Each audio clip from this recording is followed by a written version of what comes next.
অবতল দর্পণ ব্যবহার করে আমরা ফোকাস দূরত্ব এবং কোনো গোলীয় দর্পণের বক্রতা ব্যাসার্ধের মধ্যে সম্পর্ক নির্ণয় করতে পারি। ধরা যাক এইটি একটি গোলীয় দর্পণ এবং এটি একটি অবতল দর্পণ এম ও এম ড্যাশ। এখন এই প্রধান অক্ষের সঙ্গে সমান্তরালে একটি রশ্মি পি কিউ এই দর্পণটির উপর আপতিত হলো। আমরা জানি এই সমান্তরাল রশ্মিটি প্রতিফলিত হওয়ার পর দর্পণের ফোকাস বিন্দু দিয়ে যাবে। এবার আমরা ঠিক এই ও বিন্দুর উপর একটি লম্ব অঙ্কন করলাম। যেহেতু এই দর্পণটি একটি গোলকের অংশ, তাই দর্পণের উপর যে কোনো বিন্দুতে লম্ব অঙ্কন করলে সেই লম্বটি কিন্তু গোলীয় অর্থাৎ গোলকের কেন্দ্রবিন্দু দিয়েই যাবে, অর্থাৎ এই বিন্দুটি হচ্ছে সি বিন্দু। সুতরাং ওসি হচ্ছে দর্পণের বক্রতা ব্যাসার্ধ এবং ওএফ হচ্ছে দর্পণের ফোকাস দূরত্ব।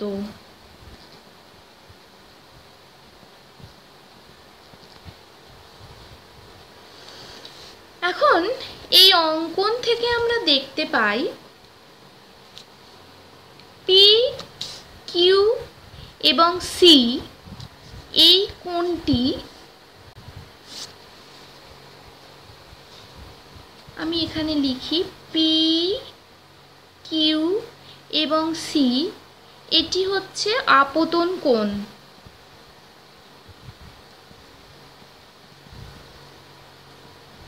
এবং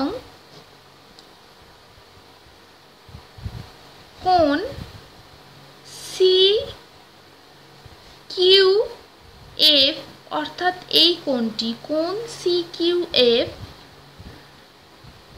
এটি হচ্ছে প্রতিফলিত কোণ। সুতরাং কোণ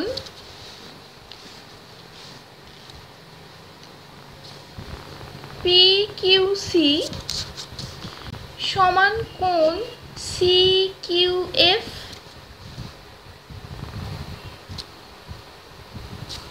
অর্থাৎ এইখানে যে ত্রিভুজটি আমরা পেলাম, এই ত্রিভুজ থেকে আমরা দেখতে পাচ্ছি এই কোণটি, ত্রিভুজের এই কোণটি এবং ত্রিভুজের এই কোণটি সমান। আবার দেখো এই পি কিউ আর এই সি এফ এই দুটি সমান্তরাল সরলরেখা এবং কিউ সি তাহার ভেদক বা ছেদক। তাহলে এই পি কিউ সি অর্থাৎ এই কোণটি এবং কিউ সি এফ অর্থাৎ এই কোণটি পরস্পর সমান, কারণ এরা একান্তর কোণ। অর্থাৎ আমরা লিখতে পারি কোণ পি কিউ সি সমান সমান কোণ কিউ সি এফ। এরা পরস্পর একান্তর কোণ। তাহলে আমরা দেখতে পাচ্ছি এই দুটি কোণও পরস্পর সমান, অর্থাৎ কোণ সি কিউ এফ সমান কোণ কিউ সি এফ। এবার আমরা চিত্রতে দেখতে পাচ্ছি কোণ সি কিউ এফ এফ অর্থাৎ এই কোণটি এবং এই কোণটি পরস্পর সমান।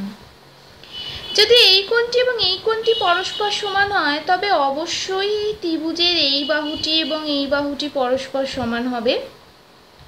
সেই জন্যই আমরা লিখলাম বাহু এফ কিউ সমান সমান বাহু সি এফ।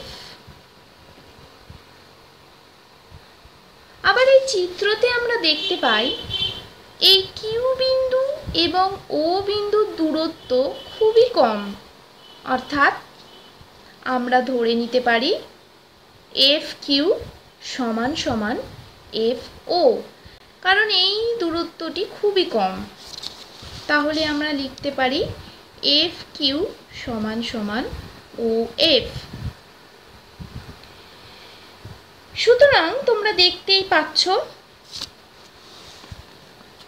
এই ছবিতে এই বাহুটি এবং এই বাহুটি সমান, পরস্পর সমান, সেটা আমরা প্রমাণ করে দিয়েছি।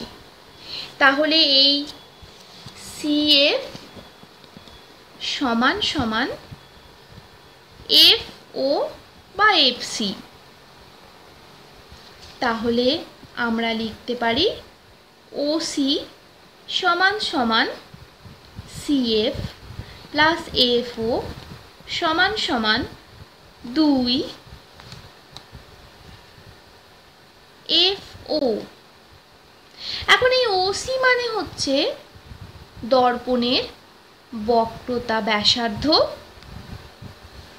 এবং এই ওএফ হচ্ছে দর্পণের ফোকাস দূরত্ব। দর্পণের বক্রতা ব্যাসার্ধকে যদি আমরা আর লিখি আর ফোকাস দূরত্বকে যদি আমরা এফ লিখি তবে আমরা লিখতে পারি আর সমান সমান 2 ইন্টু এফ। এটি হচ্ছে দর্পণের বক্রতা ব্যাসার্ধ সঙ্গে দর্পণের ফোকাস দূরত্বের সম্পর্ক।